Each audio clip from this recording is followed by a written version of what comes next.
1950 के दशक में अगर आप उस वक्त भारत के किसी भी गांव में चले जाते तो जिंदगी बहुत सीधी सादी नजर आती। सुबह 4 बजे उठना, खेतों में जाकर हाथ से काम करना, दोपहर को दाल चावल खाना, शाम को चौपाल पर बैठकर बातें करना और रात को जल्दी सो जाना। न जिम की कोई जरूरत थी, न महंगे हेल्थ ड्रिंक्स, न विटामिन की गोलियां और न हर महीने डॉक्टर के चक्कर लगाने पड़ते थे। फिर भी उस गांव में आपको ऐसे बुजुर्ग मिल जाते जो 80, 90, यहां तक कि 100 साल की उम्र में भी खेतों में काम कर रहे थे, जिनकी पीठ सीधी थी, आंखें तेज थीं और मुंह में अभी भी अपने असली दांत बाकी थे। आपके अपने परिवार में भी कोई ना कोई ऐसा जरूर रहा होगा। कोई दादाजी जो 90 साल की उम्र में बिना चश्मे के अखबार पढ़ लेते थे, कोई दादी जी जो 85 की उम्र में भी पूरे घर का खाना अकेले बना देती थीं, कोई नाना जी जो रोज सुबह अंधेरे में उठकर पैदल मंदिर निकल जाते थे, बिना किसी को बताए, बिना किसी को जगाए। कौन थे वे लोग और आज वो कहां चले गए? अब जरा आज की तस्वीर पर नजर डालिए। भारत इस वक्त दुनिया में मधुमेह यानी शुगर के मरीजों की राजधानी बन चुका है। 10 करोड़ से ज्यादा लोग इस बीमारी से जूझ रहे हैं। दिल की बीमारी जो कभी सिर्फ बुढ़ापे में होती थी, वो अब 30-35 साल के नौजवानों को हो रही है। हर तीसरा भारतीय किसी न किसी लंबी बीमारी से परेशान है। और सबसे अजीब बात यह है कि हम जो सबसे ज्यादा पढ़े लिखे हैं, सबसे ज्यादा डॉक्टरों के पास जाते हैं, सबसे ज्यादा दवाइयां और गोलियां खाते हैं, हम ही सबसे ज्यादा बीमार हैं।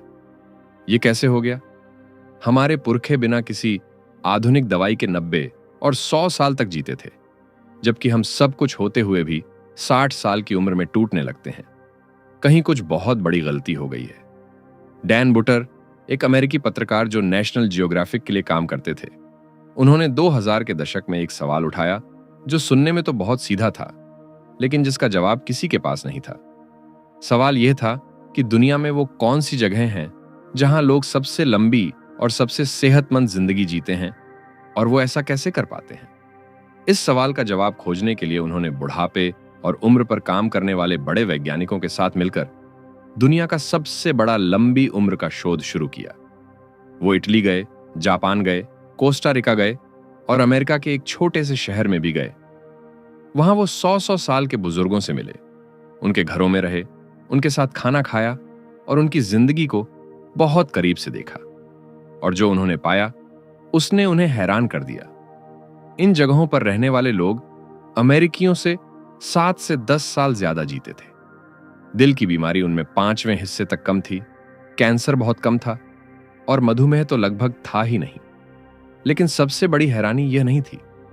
सबसे बड़ी हैरानी तो यह थी कि इन लोगों की जिंदगी, उनका खाना पीना, उनके रिश्ते नाते, उनकी दिनचर्या और उनकी सोच, सब कुछ बिल्कुल वैसा ही था जैसा हमारे अपने दादा दादी की जिंदगी में हुआ करता था। जो बात लाखों डॉलर और 10 साल का शोध लगाकर खोजी गई, वो बात हमारी दादी बिना किसी शोध के पहले से जानती थी। इन जगहों को नाम दिया गया ब्लू जोन। 4 ब्लू जोन, 4 अलग देश, 4 अलग संस्कृतियां, 4 अलग भाषाएं, लेकिन जिंदगी जीने का तरीका एक जैसा। और हैरानी की बात यह है कि वो तरीका बिल्कुल वैसा ही है जैसा हमारे पुरखे जीते थे। नमस्कार दोस्तों, सुनो बुक्स मरी में आपका स्वागत है। आज इस वीडियो में हम समझेंगे द ब्लू जोन्स को, वो किताब जो बताती है कि 100 साल तक सेहतमंद जीने का राज कोई नई खोज नहीं है। यह सदियों से हमारी अपनी संस्कृति में छिपा हुआ था, बस हमने इसे आधुनिकता की चकाचौंध में कहीं भुला दिया। लेकिन आज हम उसे वापस लाने वाले हैं। लेकिन सबसे पहले एक ऐसी बात जो शायद आपको चौंका दे। विज्ञान कहता है कि आप कितने साल जीते हैं, उसमें आपकी आनुवांशिकता यानी आपके मां बाप से मिले गुणों का हिस्सा सिर्फ 25% है। बाकी 75% पूरी तरह आपके अपने हाथ में है। यानी आप क्या खाते हैं, कैसे चलते फिरते हैं, किन लोगों के साथ वक्त बिताते हैं और किस बात में यकीन रखते हैं। डेनमार्क में एक जैसे दिखने वाले जुड़वां भाई बहनों पर की गई एक बहुत मशहूर शोध ने यह बात साबित की। जो जुड़वां बिल्कुल एक जैसे गुण लेकर पैदा हुए, उनमें से कुछ 60 साल में चल बसे, जबकि कुछ 100 साल तक जिए। फर्क बस एक था, उनकी जिंदगी जीने का तरीका। इसका सीधा सा मतलब यह है कि अगर हम सही तरीके से जिएं तो अपनी जिंदगी में कम से कम 10 अच्छे साल और जोड़ सकते हैं। 10 ऐसे साल जिनमें आप बीमार नहीं बल्कि सेहतमंद हों, थके हुए नहीं बल्कि ऊर्जा से भरे हों, किसी पर बोझ नहीं बल्कि अपने परिवार के लिए एक ताकत हो। और वो 10 साल पाने का रास्ता वही है जिस पर हमारे पुरखे चलते थे। तो आइए उस रास्ते पर वापस चलते हैं। एक बात सोचिए, अगर दुनिया के 4 अलग अलग कोनों में, अलग अलग देशों में, अलग अलग भाषाएं बोलने वाले और अलग अलग धर्म मानने वाले लोग सब एक जैसी जिंदगी जी रहे हों, एक जैसा खाना खा रहे हों, एक जैसे रिश्ते निभा रहे हों, एक जैसी दिनचर्या अपना रहे हों, और ये सब लोग 90 से 100 साल तक सेहतमंद जिंदगी जी रहे हों, तो क्या यह बस एक संयोग होगा या इसमें कोई बहुत बड़ा सच छिपा होगा? इस शोध का जवाब यही था कि इसमें सच में एक बहुत बड़ा राज छिपा है। और उस राज को ढूंढने के लिए यह शोध टीम दुनिया के उन 4 कोनों की तरफ निकल पड़ी जहां इंसान सबसे लंबा और सबसे सेहतमंद जीवन जीते हैं। पहला ब्लू जोन है सार्डिनिया, जो इटली के पश्चिम में एक द्वीप है। इसके बारबाजियां इलाके में एक बहुत अनोखी बात देखने को मिलती है। यहां दुनिया में सबसे ज्यादा ऐसे पुरुष पाए जाते हैं जो 100 साल से ज्यादा जी चुके हैं। पूरी दुनिया में आमतौर पर महिलाएं पुरुषों से ज्यादा जीती हैं, लेकिन सार्डिनिया में पुरुष और महिलाएं लगभग बराबर उम्र तक जीते हैं। यहाँ के बुजुर्ग पुरुष जो 90 या 100 साल के हैं, वो आज भी अपनी भेड़ों के साथ पहाड़ों पर मीलों चलते हैं, और ऐसा वो रोज करते हैं। जब शोध टीम यहां पहुंची तो उन्हें 102 साल के बुजुर्ग एंटोनियो टोड्डे मिले, जो रोज सुबह उठते थे, अपनी भेड़ें चराने जाते थे, शाम को घर लौटते थे और परिवार के साथ बैठकर खाना खाते थे। न कोई दवाई, न कोई गोली, न कोई खास खान पान, बस एक सीधी सादी, एक लय में चलने वाली जिंदगी। दूसरा ब्लू जोन है ओकिनावा, जो जापान के दक्षिण में एक द्वीप है। यहां दुनिया में सबसे ज्यादा ऐसी महिलाएं मिलती हैं जो 100 साल से ज्यादा जी चुकी हैं। ओकिनावा की 90 और 100 साल की महिलाएं आज भी अपने बगीचे में काम करती हैं, अपना खाना खुद उगाती हैं और अपनी सहेलियों से रोज मिलती हैं। यहां 104 साल की एक बुजुर्ग महिला से मुलाकात हुई, जिनका नाम उशी ओकुशिमा था। उस उम्र में भी वो अपना खाना खुद उगाती थीं और अपनी सहेलियों के साथ रोज शाम बिताती थीं। जब शोध टीम उनसे मिलने पहुंची तो उन्होंने कुछ ऐसा किया जिसकी किसी को उम्मीद नहीं थी। उन्होंने अपनी दोनों बाहें ऊपर उठाईं और पूरे जोश के साथ 3 बार चिल्लाकर कहा, गेन की, गेन की, गेन की, जिसका मतलब होता है कि मैं ऊर्जा से भरी हुई हूं, मुझ में अभी भी पूरा जोश है। 104 साल की उम्र में यह ऊर्जा, यह जोश सच में देखने लायक था। तीसरा ब्लू जोन थोड़ा हैरान करने वाला है। यह है लोमा लिंडा, जो अमेरिका के कैलिफोर्निया राज्य में एक छोटा सा शहर है। अमेरिका जहां बाहर के तले भुने खाने की सबसे बड़ी संस्कृति है, वहां भी एक ब्लू जोन मिला। यहां सेवेंथ डे एडवेंटिस्ट ईसाइयों का एक समुदाय रहता है, जो बाकी अमेरिकियों की तुलना में औसतन 7 से 10 साल ज्यादा जीता है। इन लोगों की जिंदगी का सबसे बड़ा फर्क यह है कि ये मुख्य रूप से शाकाहारी खाना खाते हैं। हफ्ते में 1 दिन पूरी तरह से आराम करते हैं, जो प्रार्थना और परिवार के लिए होता है, और इनकी आस्था पर आधारित एक बहुत मजबूत बिरादरी है। चौथा ब्लू जोन है निकोया, जो मध्य अमेरिका के देश कोस्टा रिका में है। यहाँ के 101 साल के बुजुर्ग डॉन फॉस्टिनो हर शनिवार सुबह 4 बजे उठते हैं, बस पकड़ते हैं, बाजार जाते हैं, परिवार के लिए सब्जियां और मांस खरीदते हैं, और फिर रविवार को पूरे परिवार के लिए खाना बनाते हैं। और जब उनसे पूछा गया कि आप यह सब क्यों करते हैं, तो उन्होंने बड़ी सादगी से कहा, मेरा परिवार मेरा इंतजार करता है, यही मेरे जीने की वजह है। तो ये 4 जगहें, इटली, जापान, अमेरिका और कोस्टा रिका, अलग अलग महाद्वीप, अलग अलग भाषाएं, अलग अलग धर्म और अलग अलग खान पान, लेकिन इन सब में कुछ बातें एक जैसी थीं, और उन एक जैसी बातों को बारीकी से छान कर निकाला गया और उन्हें नाम दिया गया 9 शक्तियां, यानी 9 ऐसी आदतें जो इन सभी ब्लू जोन में एक जैसी पाई गईं और जिन्होंने इन लोगों को 100 साल तक जीवंत बनाए रखा। और जब आप इन 9 सबकों को सुनेंगे तो आपको बार बार एक ही ख्याल आएगा कि अरे, ये तो हमारे यहां भी होता था, ये तो हमारी दादी करती थीं, ये तो हमारे गांव में था, ये तो हमारे आयुर्वेद में लिखा हुआ है। असल बात यह है कि हम उस सभ्यता के लोग हैं जिसके पास हजारों साल पुराना ऐसा ज्ञान था जो यह सब पहले से जानता था। हमारे वेदों में, हमारे आयुर्वेद में और हमारी रोजमर्रा की आदतों में यह सारी समझ बहुत पहले से बसी हुई थी। लेकिन पिछले 50-60 सालों में जैसे जैसे हम आधुनिक होते गए, हमने एक एक करके वो सब छोड़ दिया जो हमें सेहतमंद और जीवंत रखता था। हमने चक्की छोड़ी और बाजार का बना बनाया आटा ले आए। घर का खाना छोड़ा और बाहर का तला भुना खाना खाने लगे। चौपाल छोड़ी और फोन की स्क्रीन पर अटक गए। संयुक्त परिवार छोड़ा और अकेले रहने लगे। पैदल चलना छोड़ा और गाड़ी पर निर्भर हो गए। शाम को जल्दी खाना छोड़ा और रात को देर से खाने लगे। और इन सब के बदले में हमें क्या मिला?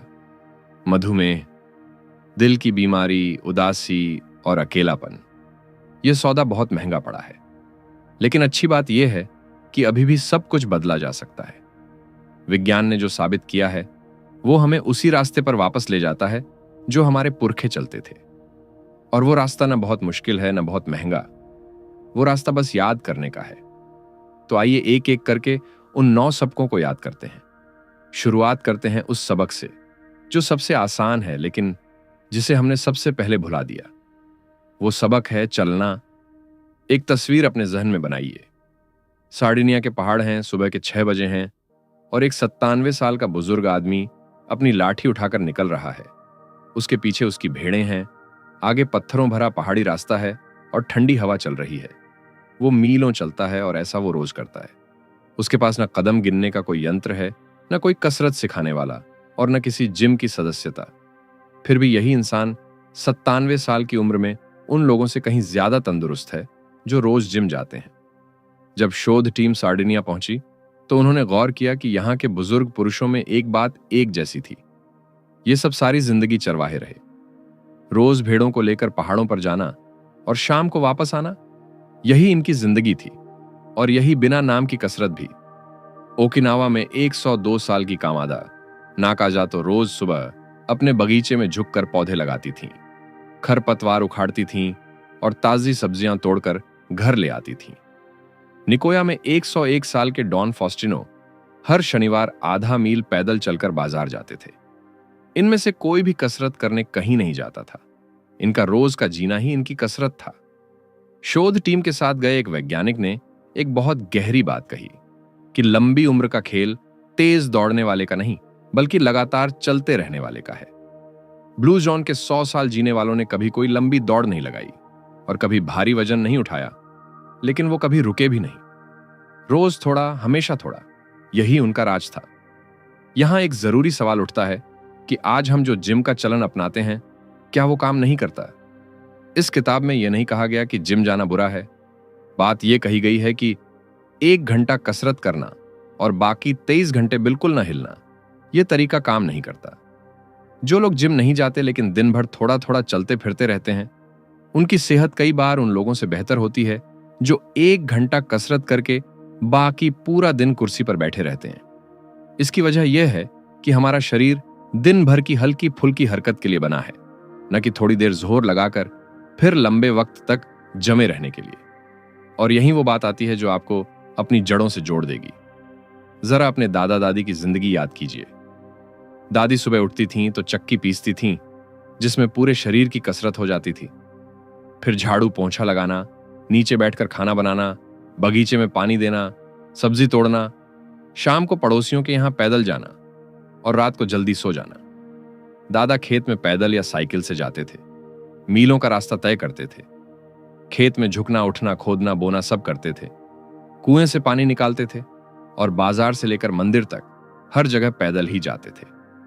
इन दोनों ने जिंदगी में कभी जिम का नाम नहीं सुना, लेकिन इनके शरीर ने 80-90 साल की उम्र तक इनका पूरा साथ दिया, क्योंकि ये सब कसरतें थीं।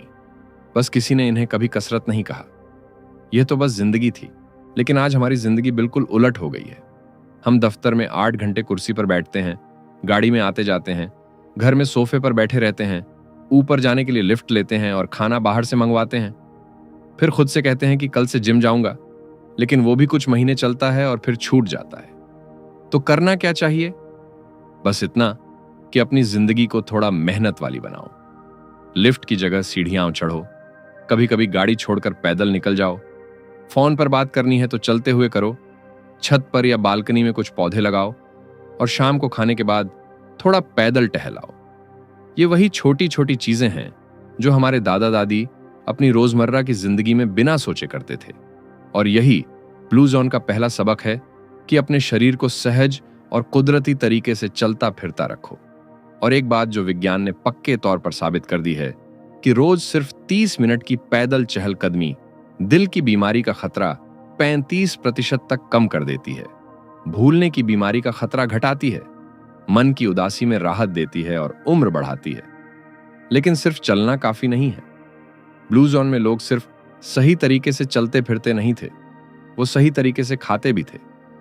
और यह जानकर आपको हैरानी होगी कि उनका खाना बिल्कुल वैसा ही था जैसा हमारी दादी की रसोई में बनता था। दाल, चावल, रोटी और सब्जी, बस इतना। लेकिन उनके खाने में एक फर्क था, एक छोटा सा लेकिन बहुत गहरा फर्क। और वो फर्क समझने के लिए हमें ओकिनावा की रसोई में चलना होगा। एक 102 साल की कामादा नाकाजातो की सुबह बहुत सादी है। उठती हैं, चमेली की चाय बनाती हैं, नाश्ते में घर की सब्जियों से बना गर्म शोरबा पीती है, दोपहर को अपने बगीचे से तोड़कर लाई हुई सब्जियां और थोड़ा सोयाबीन का पनीर खाती हैं, और शाम को बहुत हल्का खाना लेती हैं। जब उनसे पूछा गया कि क्या आपने कभी बाहर का खाना खाया है, तो कामादा ने अपनी बेटी की तरफ देखा। बेटी ने हंसकर बताया कि इन्होंने जिंदगी में कभी कोल्ड ड्रिंक नहीं पिया, और जब पहली बार बाहर का खाना देखा तो पूछने लगीं कि इसका करते क्या है। 102 साल की उम्र और शरीर में न दिल की कोई बीमारी, न शुगर, न कैंसर। लेकिन कामादा की एक आदत थी जो सबसे अलग थी। वो हर खाने से पहले एक वाक्य बोलती थी, जापानी में हारा हाची बू। ये कोई प्रार्थना नहीं है, ये 2500 साल पुरानी एक कहावत है जिसका सीधा सा मतलब है कि जब पेट 80% भर जाए तो रुक जाओ, पूरा भरने का इंतजार मत करो। इसके पीछे की वजह बहुत दिलचस्प है। हमारे पेट और दिमाग के बीच संवाद में करीब 20 मिनट की देरी होती है। यानी जब पेट भर चुका होता है तो दिमाग को इसका एहसास 20 मिनट बाद होता है। इन 20 मिनटों में अगर आप तब तक खाते रहें जब तक भरा हुआ महसूस ना हो, तो आप जरूरत से बहुत ज्यादा खा चुके होते हैं। ओकिनावा के बुजुर्ग इसीलिए 80% पर रुक जाते थे, और इस एक आदत ने उनके शरीर को सारी उम्र संतुलित बनाए रखा। और हैरानी की बात यह है कि हमारे आयुर्वेद में हजारों साल पहले यही बात लिखी गई थी कि पेट के 4 हिस्से करो, 2 खाने के लिए, 1 पानी के लिए और 1 हवा के लिए खाली रखो। हमारी दादी भी खाना परोसते वक्त यही कहती थीं कि थोड़ा कम खाओ, पेट हल्का रखो। हम समझते थे कि बस ऐसे ही कह रही हैं, लेकिन वो सदियों पुरानी समझदारी थी जिसे आज विज्ञान ने सही साबित किया है। लेकिन बात सिर्फ इतनी नहीं है कि कितना खाते हो, बल्कि यह भी अहम है कि कैसे खाते हो।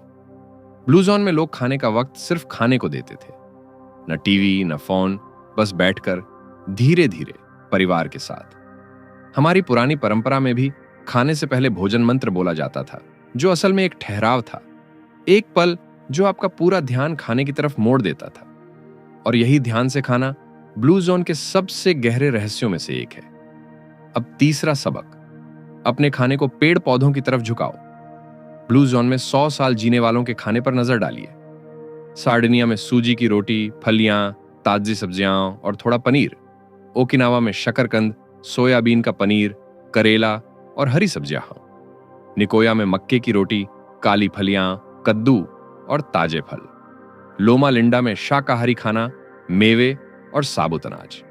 इन सब में एक बात एक जैसी है कि खाने का सबसे बड़ा हिस्सा पेड़ पौधों से आता है, और मांस बस त्योहारों पर या किसी खास मौके पर। हजारों शाकाहारी लोगों पर हुए 6 बड़े शोधों का नतीजा एक ही निकला कि जो लोग पेड़ पौधों वाला खाना ज्यादा खाते हैं वो ज्यादा लंबा जीते हैं। और इसकी वजह सिर्फ ये नहीं कि वो मांस कम खाते हैं, बल्कि ये है कि जो खाते हैं वो शरीर के लिए बेहद फायदेमंद है। फलियां यानी दालें, राजमा और छोले, ये ब्लू जोन का सबसे अहम खाना है।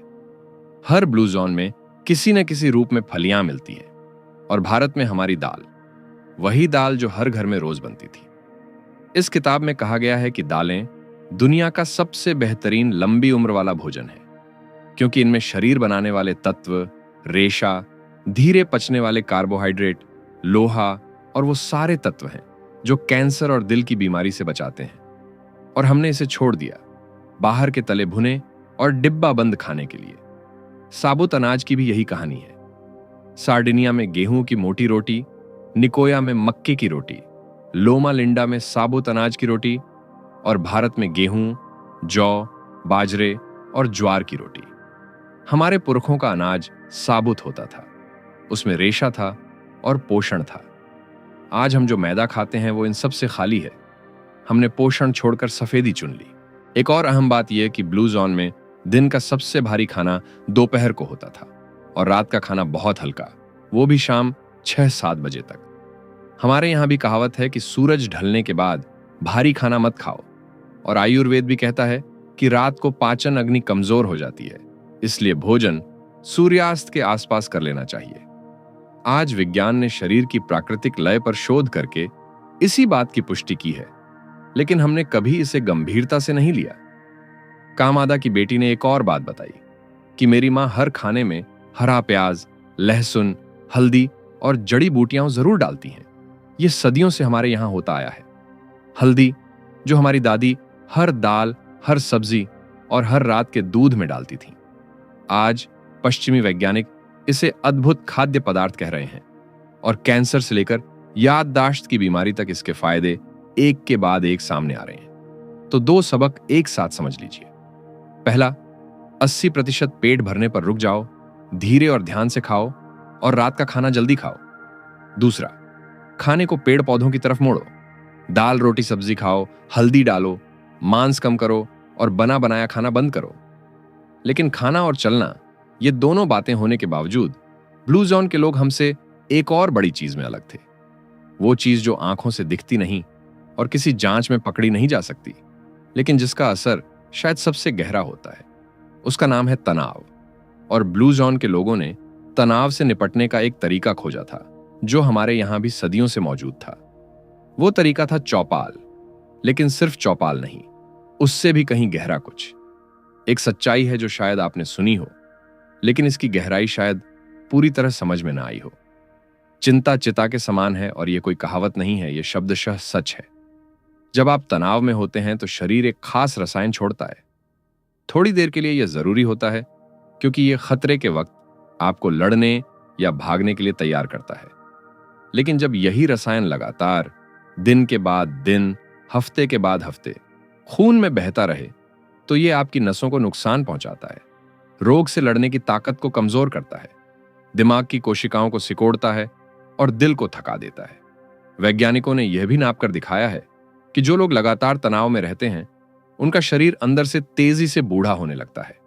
यानी तनाव सिर्फ थकाता नहीं बल्कि उम्र सच में छोटी कर देता है। हर ब्लू जोन में लोगों के पास तनाव उतारने का अपना एक खास तरीका था। सार्डिनिया में लोग शाम को इकट्ठे होकर बातें करते थे और थोड़ी अंगूरी पीते थे। लोमा लिंडा में हफ्ते में एक दिन पूरी तरह आराम किया जाता था, बस प्रार्थना और परिवार। ओकिनावा में लोग अपने पुरखों को याद करते और प्रार्थना करते थे। निकोया में दोपहर की छोटी नींद की पुरानी परंपरा थी।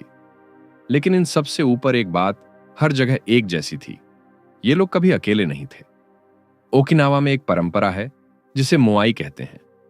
शब्द शायद नया लगे, लेकिन इसका मतलब आपने जिंदगी में कभी ना कभी जरूर महसूस किया होगा। मोआई यानी 5 दोस्तों का एक छोटा सा समूह जो बचपन में बनता है और मरते दम तक साथ निभाता है। इसके लोग रोज मिलते हैं, एक दूसरे का हाल पूछते हैं, दुख में साथ खड़े होते हैं और जरूरत पड़ने पर बिना कहे मदद करते हैं। यह सामान्य दोस्ती नहीं है, यह जीवन भर का वादा है। शोध टीम ने एक ऐसे मोआई को करीब से देखा। 5 महिलाएं, सबकी उम्र 80 साल से ऊपर, रोज शाम को बारी बारी एक दूसरे के घर जमा होती थीं, चाय पीती थीं, हंसती थीं, बातें करती थीं और कभी कभी रो भी लेती थीं। जब पूछा गया कि यह समूह कब से है तो जवाब मिला कि हम 5 साल की उम्र से दोस्त हैं। 75 साल की दोस्ती। इस दोस्ती ने इन महिलाओं को सिर्फ खुश नहीं रखा बल्कि सच में लंबा जीने में मदद की। शोध बताते हैं कि अकेलापन उतना ही खतरनाक है जितना रोज 15 बीड़ियां पीना। सुनने में अजीब लगता है, लेकिन दुनिया की सबसे लंबी चली इंसानी खुशी की शोध का यही नतीजा है कि जो लोग मजबूत रिश्ते रखते हैं वो ज्यादा जीते हैं, ज्यादा सेहतमंद रहते हैं और ज्यादा खुश रहते हैं। पैसा नहीं, शोहरत नहीं, कामयाबी नहीं, बल्कि रिश्ते। और यहां वो बात आती है जो दिल को छू जाती है, हमारी चौपाल। भारत के हर गांव में एक चौपाल हुआ करती थी जहां शाम को बुजुर्ग इकट्ठे होते थे, किस्से कहानियां होती थीं, हंसी ठहाके लगते थे और कभी बहस भी हो जाती थी, लेकिन सब साथ होते थे। ये ओकिनावा का मोआई ही था, बस नाम अलग था। हमारी दादी नानी का भी अपना दायरा था, मोहल्ले की महिलाएं जो रोज दोपहर में किसी एक के घर जमा हो जाती थीं, चाय पीती थीं, सिलाई करती थीं और एक दूसरे के दुख दर्द बांटती थीं। ये कोई इलाज नहीं कहलाता था, ये तो बस जिंदगी थी। लेकिन असल में यही सबसे कारगर इलाज था, और बिल्कुल मुफ्त। दोपहर की नींद भी ऐसी ही एक चीज है जो ब्लू जोन और भारत दोनों में पाई गई। निकोया और सार्डिनिया में दोपहर को 20-30 मिनट सोने की परंपरा थी, और भारत में भी काम के बाद दोपहर को थोड़ा लेट जाना हमेशा से चला आ रहा है। विज्ञान अब कह रहा है कि दोपहर की यह छोटी नींद दिल की बीमारी का खतरा 37% तक कम करती है और याददाश्त भी बेहतर बनाती है। हम इसे आलस कहते थे, लेकिन यह लंबी उम्र का एक राज था। इसी तरह लोमा लिंडा के लोग हफ्ते में एक दिन पूरी तरह रुक जाते हैं। न कोई काम, न फोन, बस प्रार्थना, परिवार और प्रकृति। इस एक दिन के आराम ने उन्हें बाकी अमेरिकियों से 7 से 10 साल ज्यादा जीने में मदद की। हमारे यहां भी रविवार पहले सच में आराम का दिन था। त्योहार काम रोककर मिलने जुलने के मौके थे, और एकादशी का उपवास शरीर को आराम देने का जरिया था। यह सब असल में शरीर को ठीक होने और संभलने का वक्त देना था।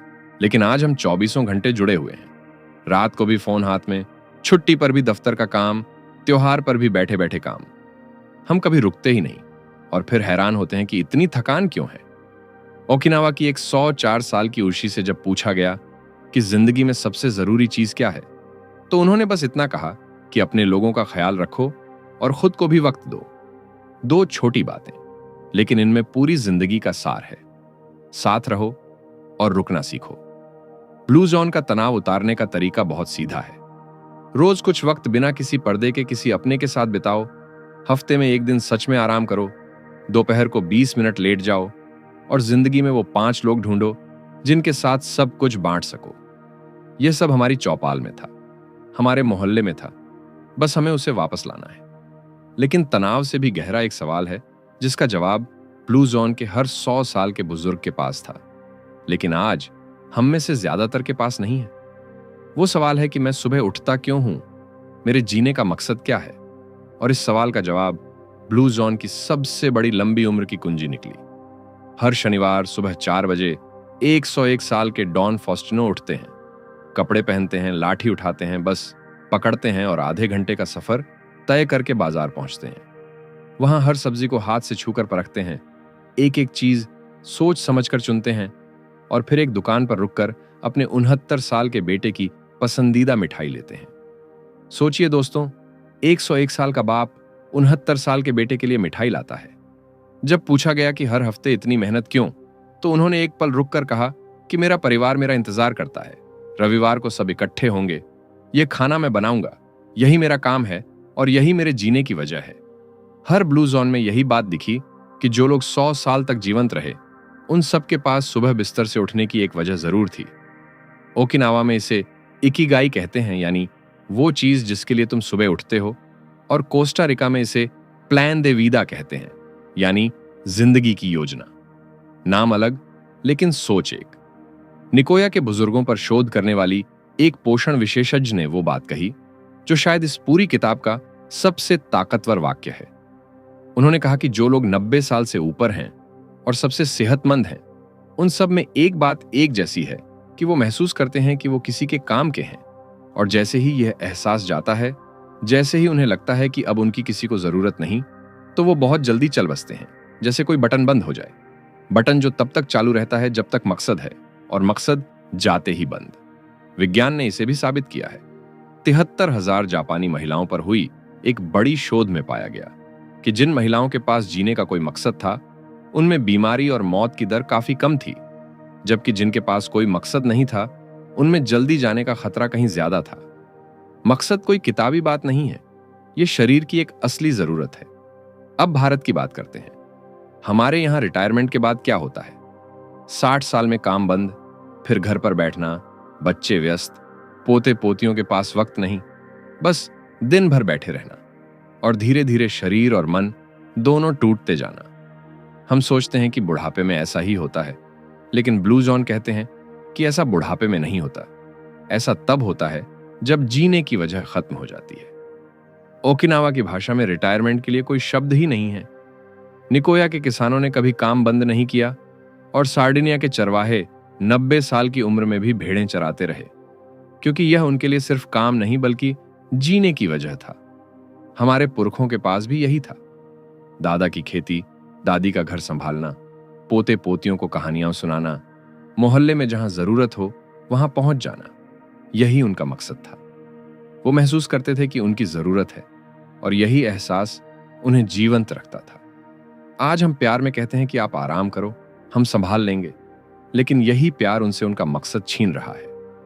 मकसद के साथ साथ ब्लू जोन में एक और चीज थी जिसे आज के तर्कशील जमाने में कुछ लोग शायद नजरअंदाज कर दें, लेकिन विज्ञान ने इसे भी सच साबित किया है।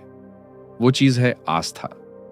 हर ब्लू जोन में बिना किसी अपवाद के एक आस्था पर आधारित बिरादरी थी। सार्डिनिया और निकोया में गिरजाघर, ओकिनावा में बौद्ध और शिंतो परंपराएं, लोमा लिंडा में एडवेंटिस्ट बिरादरी। इन सब में एक बात एक जैसी थी कि लोग हफ्ते में एक बार मिलते थे, साथ प्रार्थना करते थे और एक दूसरे का हाल जानते थे। जो लोग किसी आस्था की बिरादरी से महीने में कम से कम 4 बार जुड़ते हैं, वो बाकी लोगों से 4 से 14 साल ज्यादा जीते हैं। इसकी वजह सिर्फ ईश्वर में विश्वास नहीं है, बल्कि यह भी है कि ऐसी बिरादरी एक ऐसी जगह होती है जहां अपनेपन का एहसास मिलता है, जहां लोग आपको जानते हैं और जहां आपका होना मायने रखता है। भारत में हमारे मंदिर, मस्जिदें, गुरुद्वारे और गिरजाघर सिर्फ धर्म की जगह नहीं थीं। ये वो जगह थीं जहां पूरा समाज इकट्ठा होता था, बुजुर्गों को सम्मान मिलता था, बच्चों को संस्कार मिलते थे और अकेला इंसान कभी अकेला नहीं रहता था। सत्संग, कीर्तन, जमात, सबका तरीका अलग था, लेकिन भाव एक ही था, साथ मिलकर जीना। लेकिन आज हम किस बिरादरी का हिस्सा हैं? फोन पर हजारों जान पहचान वाले हो सकते हैं, लेकिन रात को तबीयत खराब हो तो कौन आएगा? इस किताब में एक बात बहुत जोर देकर कही गई है कि आपका मकसद और आपकी बिरादरी, ये दोनों सेहत के लिए उतने ही जरूरी हैं जितना खाना और चलना फिरना। लेकिन हम जिम की सदस्यता लेते हैं, महंगी गोलियां खाते हैं और ये नहीं पूछते कि मेरे जीने की वजह क्या है और मेरे असली अपने कौन हैं। लेकिन ब्लू जोन का सबसे बड़ा राज अभी बाकी है। वो राज जो न खाने में है, न चलने फिरने में, न मकसद में और न आस्था में। वो राज उन लोगों में छिपा है जो आपके सबसे करीब हैं, आपका परिवार, आपके दोस्त, आपका दायरा। और ब्लू जोन की सबसे बड़ी सीख ये है कि ये लोग या तो आपको जीवंत रखेंगे या आपकी उम्र घटा देंगे। अमेरिका में एक शोधकर्ता ने चूहों पर एक दिलचस्प प्रयोग किया। कुछ चूहों को अलग अलग पिंजरों में अकेला रखा और कुछ को एक बड़े पिंजरे में साथ रखा जहां वो खेल सकते थे और मिल सकते थे। कुछ महीनों बाद नतीजा चौंकाने वाला था। अकेले रहने वाले चूहे बीमार पड़ गए और जल्दी मरने लगे, जबकि साथ रहने वाले चूहे सेहतमंद थे और लंबा जी रहे थे। पहले लगा कि शायद यह सिर्फ चूहों की बात है, लेकिन फिर इंसानों में भी ठीक यही बात सामने आई। इंसान की सबसे बड़ी सेहत की जरूरत है जुड़ाव, दूसरे इंसानों से जुड़े रहना। ब्लू जोन में यही तस्वीर दिखी। यहां लोग कभी अकेले नहीं थे और इस जुड़ाव का तरीका 3 सबकों में सामने आया। सही लोगों का दायरा, अपनों को पहले रखना और शाम की बैठक। पहला सबक, सही लोगों का दायरा। ओकिनावा के मोआई में 5 दोस्त एक जैसा खाते थे, एक जैसे वक्त पर उठते थे और एक जैसी कदरें रखते थे। यह संयोग नहीं था, यह कुदरती चुनाव था। जब आपके आसपास के लोग अच्छी आदतें रखते हैं तो आप भी बिना सोचे वही आदतें अपना लेते हैं, और इसका उल्टा भी उतना ही सच है। अगर आपके करीबी दोस्त का वजन बढ़ता है तो आपके वजन बढ़ने की संभावना 57% तक बढ़ जाती है, सिर्फ इसलिए कि आपके दोस्त की आदत बदली। अगर आपके लोग रात को देर से खाते हैं तो आप भी खाने लगते हैं। अगर वो चलते फिरते नहीं तो आप भी नहीं चलते। सीधी बात यह है कि हम अपने दायरे के लोगों का औसत होते हैं। ब्लू जोन में यह दायरा कुदरती तौर पर सही था, लेकिन आज हम सोचते हैं कि हम अपनी आदतें खुद चुनते हैं, जबकि हकीकत यह है कि हमारी आदतें हमारे आसपास के लोग तय करते हैं। दूसरा सबक, अपनों को पहले रखना। सार्डिनिया में बुजुर्गों को घर से बाहर नहीं भेजा जाता। वो परिवार के साथ रहते हैं, बच्चों के साथ खेलते हैं, कहानियां सुनाते हैं और बदले में बच्चे उनकी देखभाल करते हैं। शोध ने साबित किया कि जिन घरों में दादा दादी रहते हैं उन घरों के बच्चे ज्यादा सेहतमंद और भावनात्मक रूप से मजबूत होते हैं, और जिन बुजुर्गों के पोते पोतियां आसपास होते हैं वो बुजुर्ग भी लंबा जीते हैं। दोनों एक दूसरे को जीवंत रखते हैं। और यही तो हमारा संयुक्त परिवार था जो हमारे पुरखों ने बनाया वो सिर्फ पैसों की सहूलियत नहीं थी, वो लंबी उम्र का एक पूरा ढांचा था। दादा दादी घर में थे तो बच्चों को संस्कार मिलते थे और जड़ों से जुड़ाव रहता था। माता पिता काम पर जाते तो बच्चे सुरक्षित रहते थे और बुजुर्गों को अकेलापन नहीं सताता था, क्योंकि उनकी जरूरत बनी रहती थी। हर कड़ी दूसरी को मजबूत बनाती थी। लेकिन हमने इसे तोड़ दिया। अलग रहने के नाम पर, आजादी के नाम पर, आधुनिक जिंदगी के नाम पर आज भारत में बुजुर्गों के आश्रमों की तादाद बढ़ रही है। और यह सिर्फ समाज का बदलता चलन नहीं, यह सेहत का संकट है। अकेले रहने वाले बुजुर्गों में उदासी, भूलने की बीमारी और दिल की तकलीफ ज्यादा होती है। और दादा दादी के बिना बड़े होने वाले बच्चों में घबराहट ज्यादा और दूसरों को समझने की ताकत कम पाई गई है। हमने एक ऐसा ढांचा तोड़ा जो हजारों साल से बखूबी काम कर रहा था। तीसरा सबक, शाम की बैठक। सार्डिनिया में शाम 5 बजे जब दिन का काम खत्म होता है तो लोग इकट्ठे होते हैं, थोड़ी अंगूरी पीते हैं, बातें करते हैं और हंसते हैं। इस किताब में कहा गया है कि अंगूरी जरूरी नहीं, जरूरी वो इकट्ठा होना है। वो पल जब दिन का बोझ उतरे और आप किसी अपने के साथ बैठकर बस हंसें और थकान को जाने दें। भारत में यही हमारी शाम की चाय थी। वो चाय जो दादी बनाती थीं और पूरा परिवार साथ बैठकर पीता था। सब घर लौटते, बातें होती, थकान उतरती और सुकून का एहसास होता। ये सार्डिनिया की शाम की बैठक ही थी, बस अंगूरी की जगह चाय थी। इस किताब में एक बात बार बार सामने आती है कि ब्लू जोन के लोगों ने कभी जानबूझकर यह नहीं सोचा कि मुझे सेहतमंद रहना है। वो बस जीते थे और उनकी संस्कृति ने उनके लिए ऐसा माहौल बना दिया था जिसमें सेहत अपने आप बनी रहती थी। खाना अच्छा था, चहलकदमी रोज होती थी, रिश्ते मजबूत थे और मकसद साफ था। लेकिन सवाल यह है कि क्या हम वापस जा सकते हैं? आज के शहरी जीवन में, दफ्तरों में, छोटी छोटी रिहाइशों में, अलग रहने वाले परिवारों में क्या वो जिंदगी मुमकिन है? सच ये है कि पूरी तरह पीछे नहीं जा सकते, लेकिन उन 9 सबकों को आज की जिंदगी में अपनाया जरूर जा सकता है। और उन्हें अपनाना कोई बड़ा काम नहीं है। यही हम करने वाले हैं इस आखिरी हिस्से में, जहां सब सबकों को जोड़कर एक सीधा सा रास्ता सामने रखेंगे। वो रास्ता जो असल में पुराने लोगों का रास्ता था और जिसे विज्ञान ने अब दुनिया का सबसे बेहतरीन लंबी उम्र का तरीका साबित कर दिया है। एक आखिरी कहानी। सायोको ओगाटा, टोक्यो की एक कामयाब अफसर। सुबह से रात तक दफ्तर का काम, ढेरों बैठकें, लाखों की तनख्वाह और दोस्तों के साथ पार्टियां। बाहर से सब चमकता हुआ, लेकिन अंदर से बिल्कुल खाली। फिर एक दिन वो ओकिनावा गईं और वहां 104 साल की उशियो कुशिमा से मिली। उशी ने कुछ नहीं कहा, बस मुस्कुराई और सायोको का हाथ थाम लिया। उस एक खामोश मुलाकात ने सायोको की पूरी जिंदगी बदल दी। वो टोक्यो लौटी, अपनी नौकरी छोड़ी, एक छोटे से द्वीप पर जाकर बस गई। वहां शादी की, खाना बनाना सीखा, बगीचा लगाया और एक सादी जिंदगी जीने लगी। जब उनसे पूछा गया कि अब कैसा लगता है, तो उन्होंने कहा कि मैं उस दौड़ से बाहर निकल चुकी हूं जिसका कोई अंत नहीं था। मुझे वो मिल गया है जो उशी के पास था, एक सच्ची और पूरी जिंदगी। ये सिर्फ सायोको की कहानी नहीं, हम सबकी है। हम सब किसी न किसी ऐसी दौड़ में भाग रहे हैं जहां बड़ा घर, बड़ी गाड़ी और बड़ा ओहदा ही सब कुछ है। और इस चक्कर में हम वो सब पीछे छोड़ रहे हैं जो असल में हमें जीवंत रखता था। डैन बुटनर ने दुनिया भर में घूमकर जो 9 सबक निकाले, वो सुनने में नए लगते हैं, लेकिन ध्यान से देखें तो वो सब हमारे लिए बहुत पुराने हैं। जब वो कहते हैं कि कुदरती तरीके से हिलो, तो हमें अपने पुरखे याद आते हैं जिनकी जिंदगी ही चलती फिरती थी। जब वो 80% खाने की बात करते हैं, तो हमें आयुर्वेद की सीख याद आती है। जब वो पेड़ पौधों वाले भोजन पर जोर देते हैं, तो हमें अपनी दाल, रोटी और हल्दी याद आती है। जब वो तनाव उतारने और आराम करने को कहते हैं, तो हमें अपनी दोपहर की नींद और त्योहार याद आते हैं। उनका जीने का मकसद हमारे बुजुर्गों के लिए उनका परिवार और समाज था। उनका सही दायरा और बिरादरी हमारे लिए संयुक्त परिवार, मंदिर और सत्संग थे। और उनकी शाम की बैठक हमारी शाम की चाय और चौपाल थी। विज्ञान ने 10 साल और लाखों की रकम खर्च करके जो बात साबित की, वो हमारी दादी बिना किसी शोध के जानती थी। हम उस सभ्यता के लोग हैं जहां यह समझ हजारों साल पहले से नसों में बसी थी। बस हमने उसे पुराना कहकर छोड़ दिया। लेकिन अभी भी देर नहीं हुई है। याद है वो जुड़वां भाई बहनों वाली शोध? 75% हमारे हाथ में है। आनुवांशिकता सिर्फ 25% है, बाकी 75% हमारे फैसले हैं। तो कल से बस एक काम कीजिए, अपनी दादी या नानी की कोई एक आदत वापस अपनी जिंदगी में लाइए।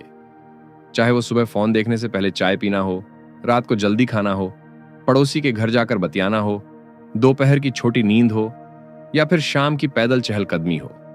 सिर्फ एक आदत, क्योंकि ब्लू जोन का सबसे बड़ा सबक यही है कि एक दिन में सब कुछ नहीं बदलना, बल्कि छोटी छोटी अच्छी आदतें अपनानी हैं जो जिंदगी भर साथ चले। नीचे कमेंट में लिखकर बताइए कि वो एक कौन सी आदत है जो आपके घर के बड़ों में थी, जो छूट गई और जिसे आप कल से वापस शुरू करने वाले हैं। क्योंकि जब आप उसे लिखेंगे तो आप खुद से एक वादा करेंगे, और शायद वो एक छोटा सा वादा आपकी जिंदगी में वही सुकून ले आए जो उशी की मुस्कुराहट सायोको के लिए लाई थी। इस वीडियो को अपने उन दोस्तों और परिवार वालों के साथ शेयर करें जिन्हें आप 100 साल तक हंसता खेलता देखना चाहते हैं, क्योंकि अच्छी सेहत अकेले नहीं, अपनों के साथ आती है। और ऐसी ही और कहानियों के लिए जो हमें हमारी जड़ों से जोड़ती हैं, सब्सक्राइब का बटन दबाकर हमारे इस परिवार का हिस्सा बने। अगले वीडियो तक चलते रहिए, हंसते रहिए और अपनी जड़ों से जुड़े रहिए। जय हिंद।